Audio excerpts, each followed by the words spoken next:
प्रदेश में समाजवादी पार्टी और बीजेपी आमने सामने हैं, लगातार एक दूसरे पर हमलावर हैं। दरअसल उत्तर प्रदेश में समाजवादी पार्टी और बीजेपी नेताओं के बीच ट्विटर की लड़ाई अब मैदान में आ गई है और तमाम तरीके की राजनीतिक सरगर्मियां भी तेज हो गई हैं।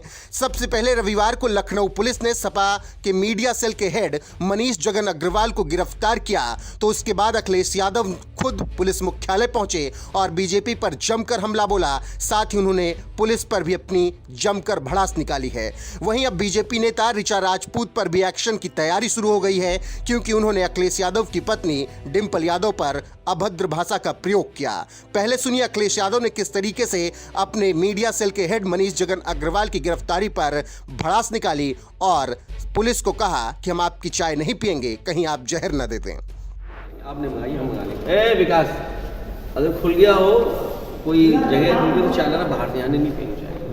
यहाँ की चाय नहीं पिएंगे, बाहर की पिएंगे, या हम अपनी लाएंगे तब आपका ले लेंगे। प्लास्टिक का जो होगा हम नहीं पी सकते। जहर दे दोगे तब? हाँ, नहीं हमें भरोसा नहीं है, सच में भरोसा नहीं है मुझे। हम बाहर से मंगा लेंगे चाय, आप भी पीजिए हम भी पीजिए, आप अपनी पीजिए हम अपनी पीजिए।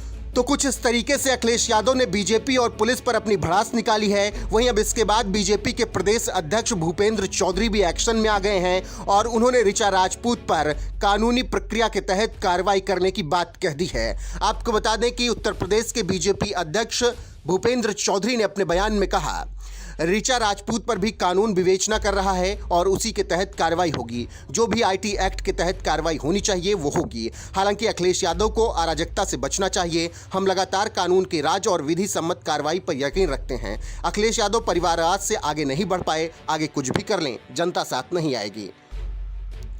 तो कुछ इस तरीके से भूपेंद्र चौधरी ने बयान दिया है और बताया है कि बीजेपी नेता ऋचा राजपूत पर आगे कार्रवाई होगी और पूरी तरीके से कानून के तहत कार्रवाई होगी।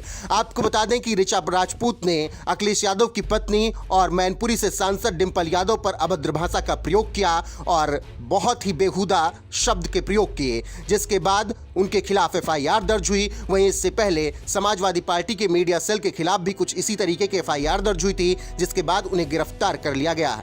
गौरतलब है कि समाजवादी पार्टी और बीजेपी के बीच पिछले लंबे वक्त से जो सोशल मीडिया पर इसी तरीके की अभद्र भाषा का प्रयोग किया जा रहा है। लगातार समाजवादी पार्टी अभद्र भाषा का प्रयोग करते हुए बीजेपी नेताओं को टारगेट करता रहा, जिसके बाद बीजेपी नेताओं ने भी उसका जवाब दिया और मामला आगे बढ़ा। अब यहां तक मामला पहुंच चुका है कि गिरफ्तारी होने लगी है, जिसके बाद राजनीतिक सरगर्मियां तेज हो गई हैं और अखिलेश यादव लगातार बीजेपी पर हमलावर हैं। देखना होगा कि आगे क्या कुछ कार्रवाई होती है और किस तरीके से बीजेपी नेता ऋचा राजपूत के खिलाफ एक्शन लिया जाता है। फिलहाल जिस तरीके से भूपेंद्र चौधरी ने बयान दिया है, उसके बाद यही लग रहा है कि ऋचा राजपूत का बचना मुश्किल है। बहरहाल आप सुनिए अखिलेश यादव ने किस तरीके से बयान देते हुए पुलिस पर सवाल उठाए थे। आपने मंगाई हम मंगा लेंगे। ए विकास, अगर खुल गया हो कोई जगह खुल गई तो चाय लाना, बाहर से आने नहीं पिएंगे चाय। यहाँ की चाय नहीं पिएंगे, बाहर की पिएंगे, या हम अपनी लाएंगे तब आपका ले लेंगे। प्लास्टिक का जो होगा हम नहीं पी सकते। जहर दे दोगे तब?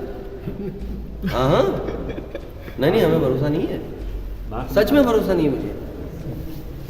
हम बाहर से मंगा लेंगे चाय, आप भी पीजिए हम भी पीजिए, आप अपनी पीजिए हम अपनी पीजिए।